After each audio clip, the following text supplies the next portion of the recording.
Hello, everyone. Welcome to the first CLO Coffee Club. I hope you can hear me. Amanda, could you nod if you can hear me?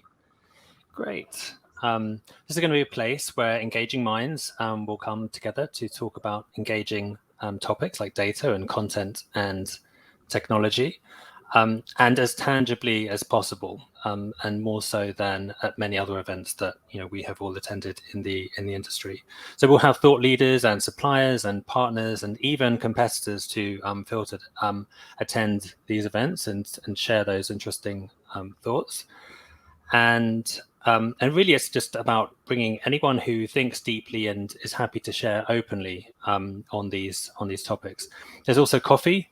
So you should have had an invitation to or a voucher to get some coffee. I mean, you probably got access to your own coffee anyway. But if you don't, and if you'd like to try that, then yeah, please take advantage. That actually won't be for me because I gave up coffee, ironically, about four months ago. But you guys enjoy. So this one is the first of these. It'll be this is the first in a series. The topic is cutting through the noise. What does that mean? What do we mean by that? What do you mean by that? We'll get to a little bit later. Okay, so I want to give 3 examples of this. So first is the weather. There's a guy called Nate Silver who's written a book called The Signal in the Noise that you can see on the screen. The tagline of this book, which you may have heard of, even if you haven't read the book, is "Why Most Predictions Fail, but Some Don't." And it's all about how the media portrays statistics and talk about probabilities in really inexact and very often misleading ways, particularly in politics. And so he's complaining for a lot of the book about how that's been treated. But then he uses weather as the best example of how progress has been made, making sense through the fog of data, pardon the pun, over the last 20 or 30 years. I highly recommend that book. Also really recommend his website, which is 538allerswords.com, which has all sorts of stats to do with sports, politics, and other things. So, if you're into football, for example, you can see a Premier League table with the points and the kind of stats as they are as facts, but also probabilities of which for each and every team, probabilities of winning the Premier League this year. So right now, 51% chance that Man City win. It's just a 2% chance that Man United win for the record, Sam. So yeah, check that out. Second perspective on cutting through the noise is the TLDR. So this is funny because the meaning has changed over time. It used to be, and this is where it sort of originated, an editor's note to say that this is too long. I'm not going to read it. There's too many words, too much noise. And now it's often put at the top of an article. I actually do this for a lot of my blog posts to highlight the exact opposite, the succinct summary of what that article is really about, i.e. the signal. So that, the meaning of TLDR has, for some people, me included, flipped from noise to signal over time. The third example is from our work and our industry.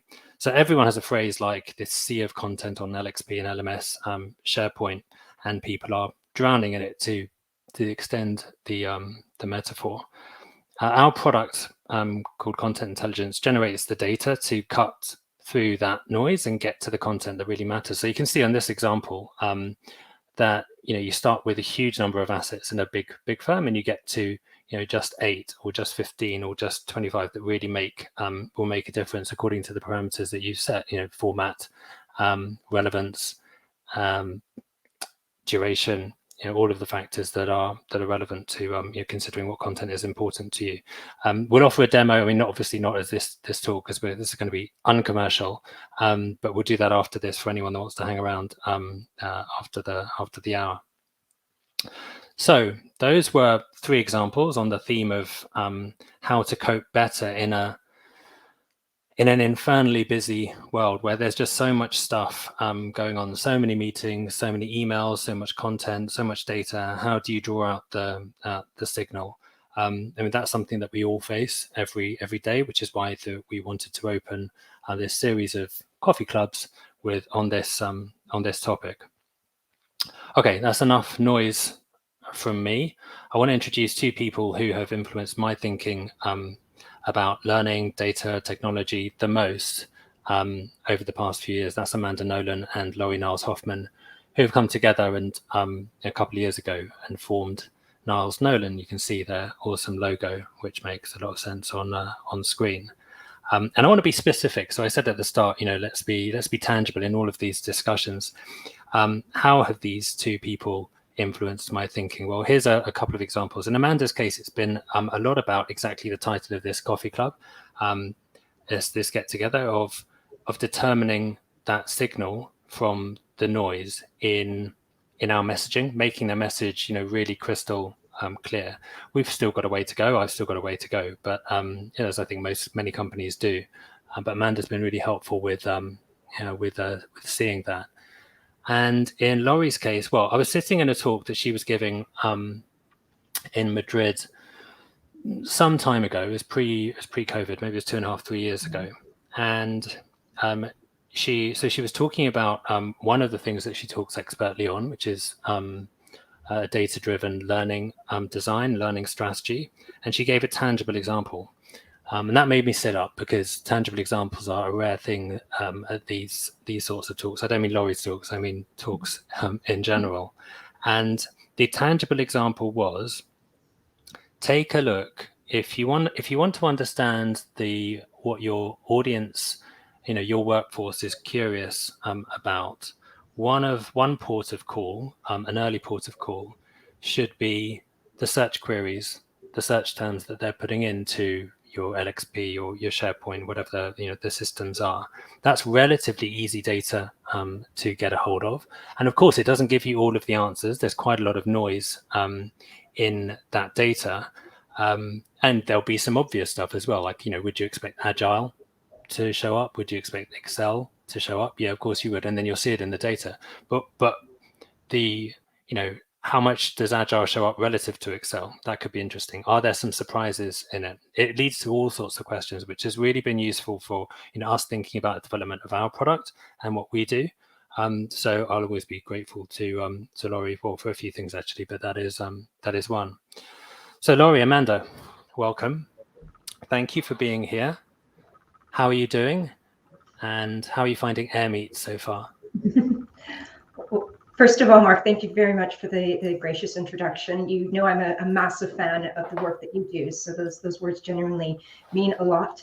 And it is a pleasure to be here in general, and thank you for pulling this event together. Really enjoying AirMeet and like the format, and I'm looking forward to the chance to mingle a little bit. How's AirMeet for you? Thank you, Laurie. How's AirMeet for you, Amanda?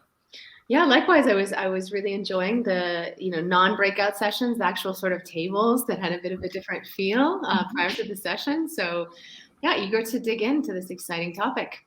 Welcome everyone, and thanks for having us, Filtered. I've already spoken too much, so I'm going to quickly get into some questions for you guys, and then at about 20 past we'll go to tables on AirMeet. So the first question is about something I mentioned earlier of data-driven learning design, learning strategy. So for both of you, but I'm going to start with Laurie. What is that for you, and who would you say that you can call out as doing a good job, and why?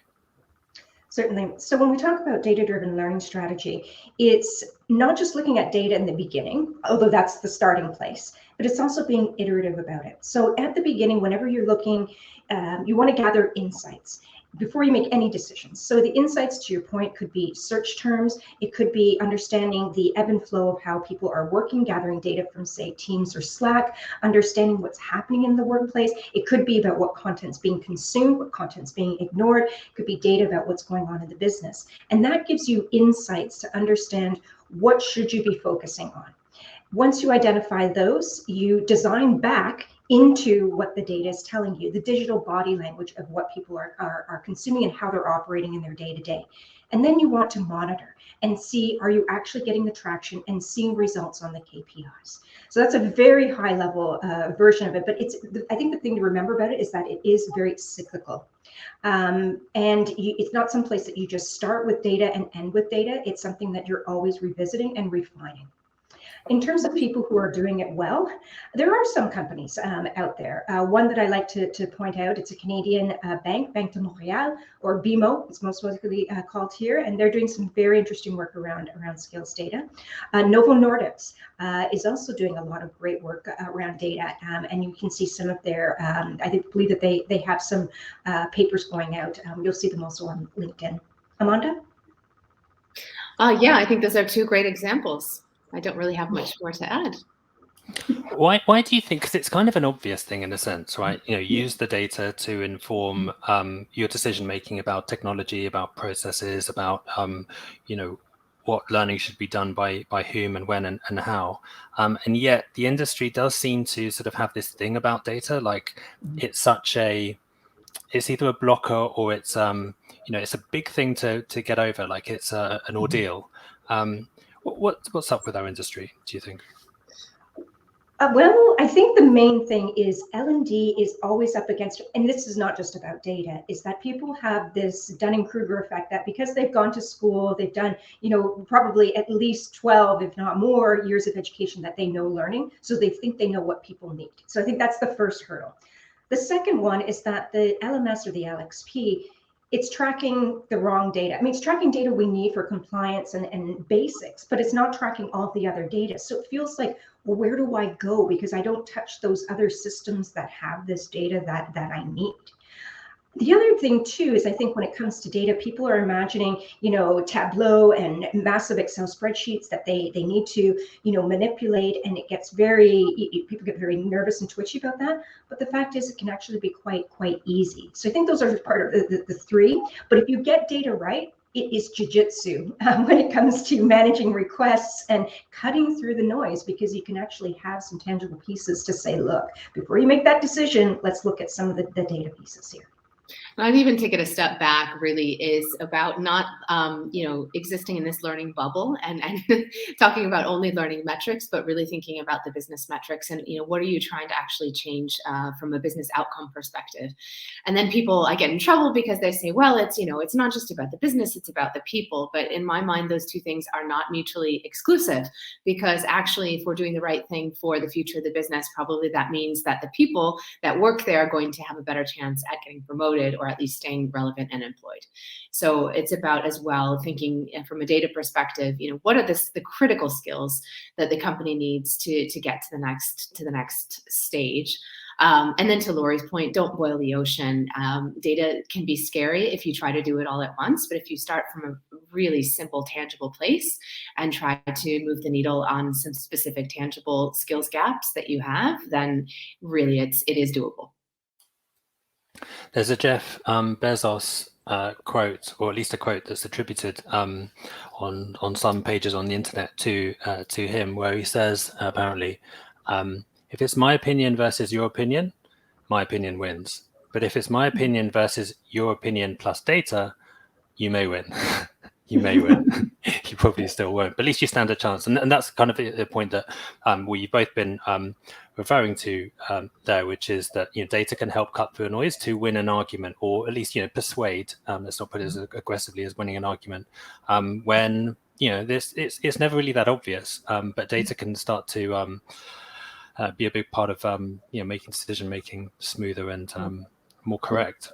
You're absolutely right. And honestly, we're in a situation where a lot of companies are restructuring. It's a cost-cutting scenario for many people. And so, really, it is time for learning to be able to connect it to business value and make that business case. And if you don't have data points to do that, it is, like you said, it is just an opinion. And it's a risk.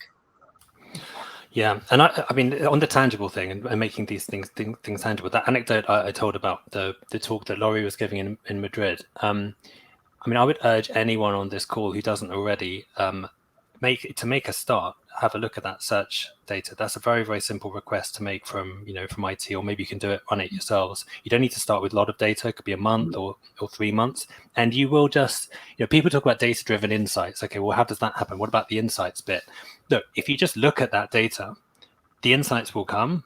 Your brain will work something out. There'll be something that's a bit odd, or something that really makes sense, or something maybe it just actually backs up an opinion you already had. But then your opinion will be data driven. It's really obvious, but it's just such a good tangible first port of call. From Laurie. The time's flown already. I'm going to just ask one more question, and then we're going to go to these tables. So for you guys, NilesNolen, you're advising companies, you're advising vendors, individuals, you're giving advice all the time. What has shifted over the past 18 months? I mean, a lot's shifted in the world, but in terms of the advice that you guys are being asked to give, what would you say has changed the most? I think what I would say is that I don't like saying the new normal, because that's not it. But people have moved away from trying to replicate normalcy, which is what we reacted to in the beginning, and now they're looking to how do we thrive in this environment, because this is where we are.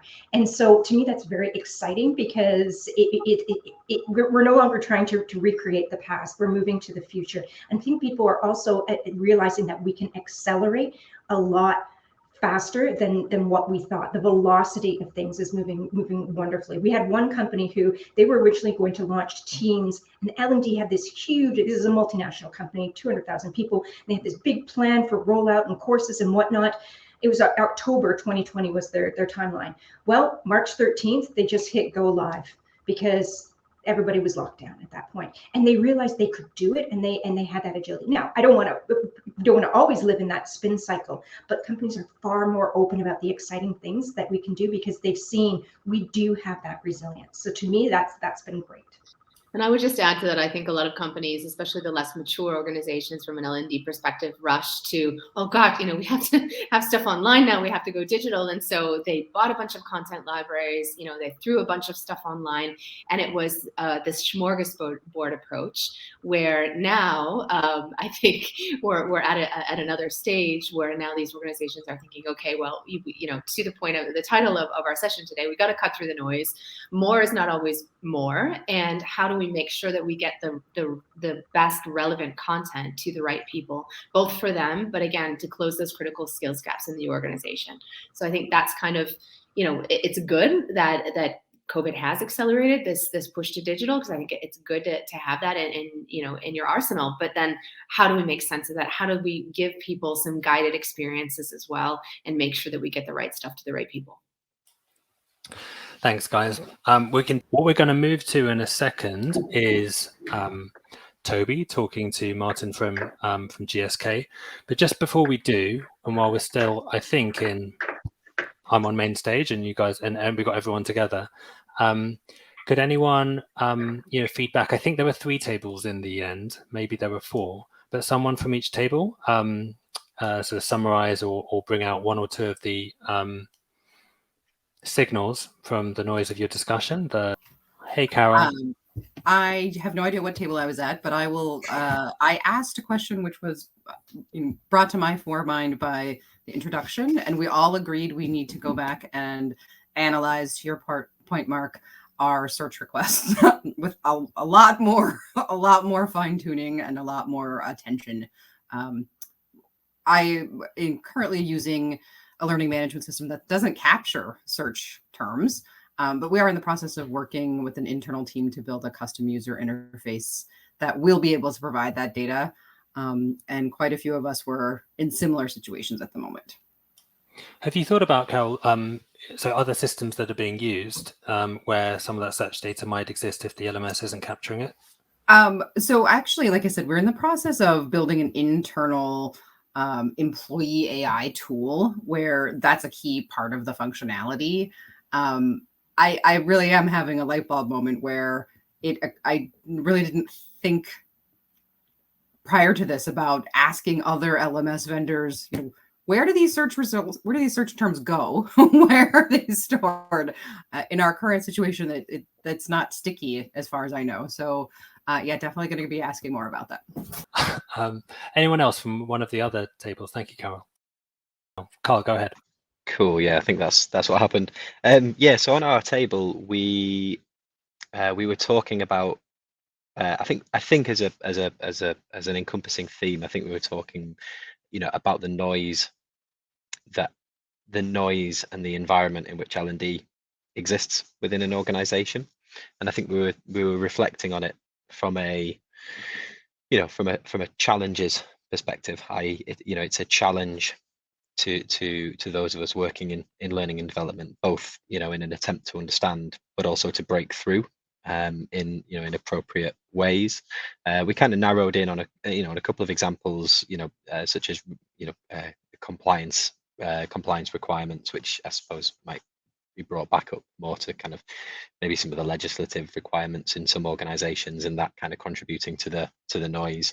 So we spent a little bit of time kind of talking in that space, and then just sort of towards the end of the chat, we're talking about the I suppose the broader noise concept of kind of just essentially all of the communications and noise, in inverted commas, kind of coming at a modern employee as well, and how that that's something that we've got to bear in mind, but then also maybe respect that we also contribute to as well.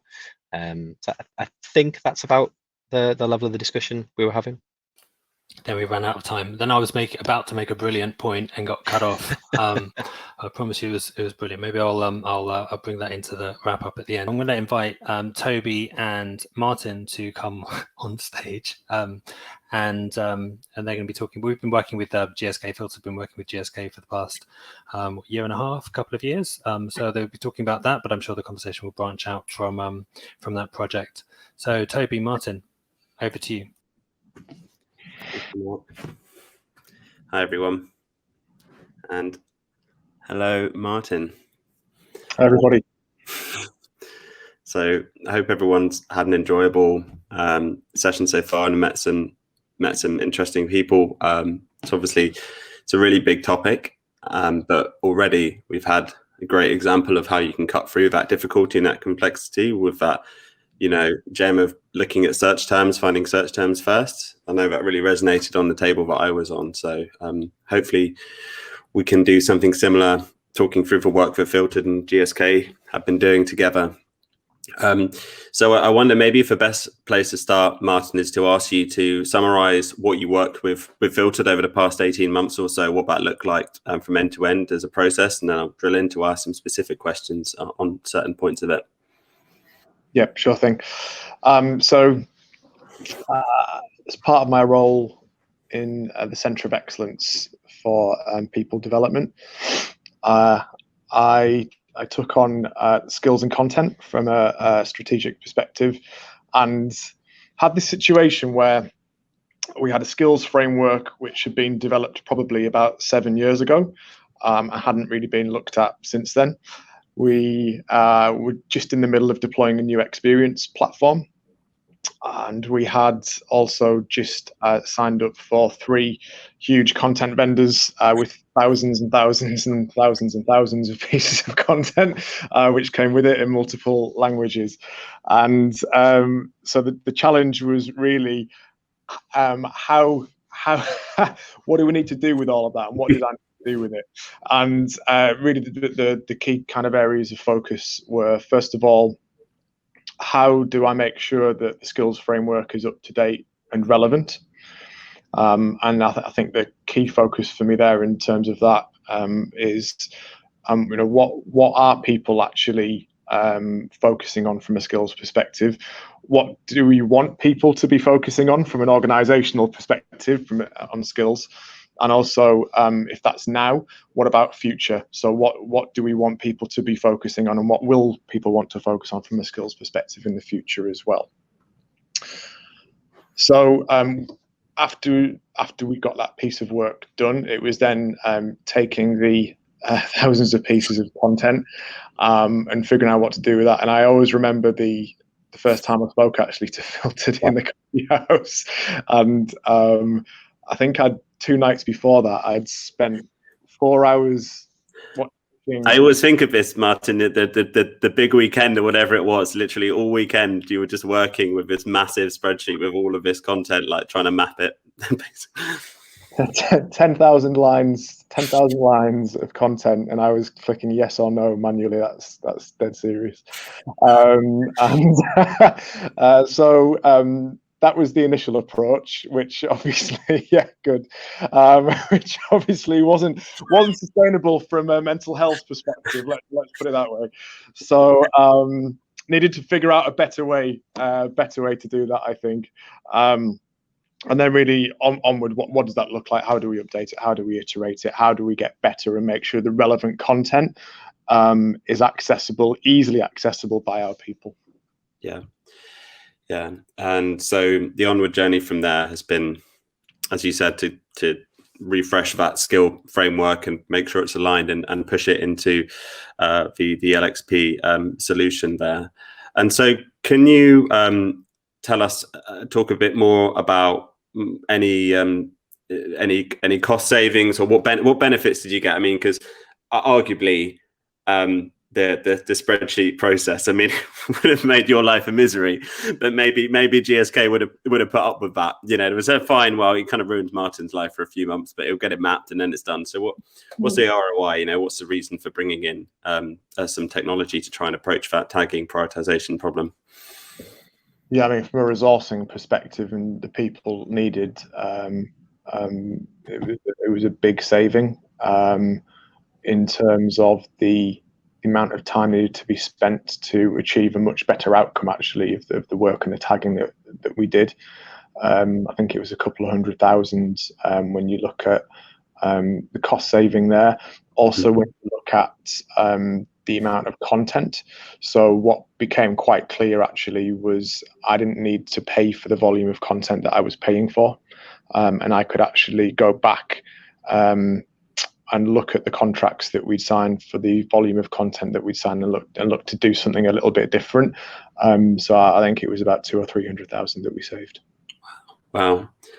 So I really like that. I'm interested as to how being able to apply your skill framework, not just a vendor skill frame, but your skill framework as a lens helped with those conversations. You know, what was it like putting skills front and center when you're talking to content vendors, but also to the business as well? Because this must have made some kind of impact on how you were seen in the business and what you could do off the back of it.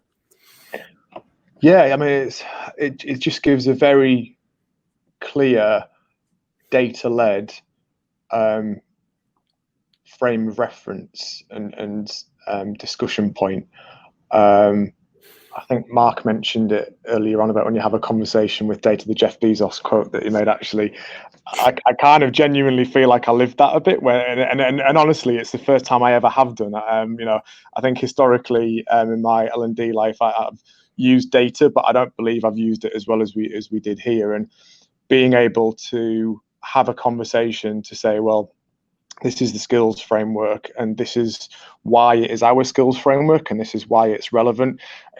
These are the data points that we used in terms of looking at what are people consuming, in terms of our 180 survey line manager feedback, in terms of external publications and what they're saying, focus groups, all the different data points that we used. It just gives real clarity. And if I think about you put two lenses on it there. In terms of working with vendors appreciate it, quite frankly, because you can actually say, these are the areas that we want to focus on. What can you deliver in right? And so it's easy for them. And some of them will say that, you know, actually that's not our area of strength. That's not for us. Some will say, yeah, great. And you can start making much better decisions on the right content vendors that you want to work with. From a stakeholder perspective, again, just makes it a lot easier to talk about why you're taking a particular direction, whether it be from a content vendor perspective or actually the skills that you've chosen. There's something about vision, isn't there? Once you can see it, once something's out in the open and we can talk clearly, everyone benefits. Even if you know it's a harder conversation, it's better. So I know you need to leave us in a couple of minutes. So just to help steer the workshop version of this, not everyone's sat on top of a story where they used some data to make some decisions and got some value. When we break up into smaller tables to discuss related examples, would you give any advice to the people around the room today about how they can start to use data with skills in this kind of way? I think it's just, frankly, looking at what you've actually got available in your organization. That's honestly where I start. The big challenge I think we all have is data is still really, really difficult to pull. So what actual tangible data points have you got that you can use, and what 1 or 2 or 3 can you use to support whatever piece of work you're doing? Great. I think that's a really awesome closing piece of advice. So thanks so much, Martin, for your time and sharing that story with everyone. I really appreciate it. There's a quick question. Is it fair to ask him to answer? Yeah, Martin, are you using search data? You've seen it. It's popped up. You can't get away from it. Are you using search data to inform your skills framework? We did. I think it's become more important now than it was when we initially did the piece of work, because we had quite a new platform. But I think it's one data point out of many. So what else does that sit alongside? Excellent. Okay, so now we're going to break back down into some tables. Thank you very much, Martin, for your time. And for another 10 minutes, we'll have an opportunity to discuss this and come back together. I've absolutely forgotten how to do this using AirMeet. So please, someone, Mark, if you did it before. Sam, no, I didn't. Sam's going to do it, Toby. It's all taken care of.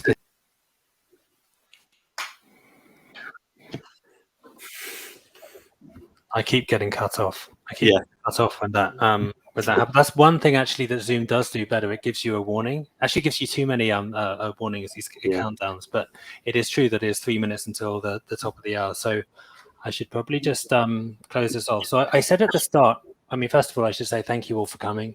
Thank you to Laurie and Amanda and Martin and Toby for getting on stage and speaking, and actually the other people that raised their hands and came on stage briefly. I said at the start of this that we wanted to keep it as tangible as possible. So 3 things that are tangible. One, there's a LinkedIn group, which honestly I didn't even think was a very good idea to associate with this event. Who goes to LinkedIn groups? We had more than half of you guys join it, and you've literally just got to click accept invite. So you have an invite in your inbox. It's really easy, and then we're just at least connected on there. So some of the things that you've heard from other people on here, you can connect on LinkedIn and have your own conversation. So that's tangible thing number 1. Tangible thing number 2 is get some data. Get some of that search data if you haven't looked at it already. It sparked some interest from some of the guys, some of you guys already, and it gives you a lot more force in the argument. The third thing that you can do is work with us, and we can generate data that can help with these decisions, as you've heard from Martin. It's to indicate which providers can make most sense for you and which individual assets make most sense for your audience. But independently of us, I want to make the point that when providers talk about AI and AI generated this and AI generated that, get an example of that output and what that benefit is. So, and that really should be free of charge. I mean, that's what we would do. That's what we do. Rather than sort of just going along with the marketing rhetoric or only getting to the benefits of AI some way down the line.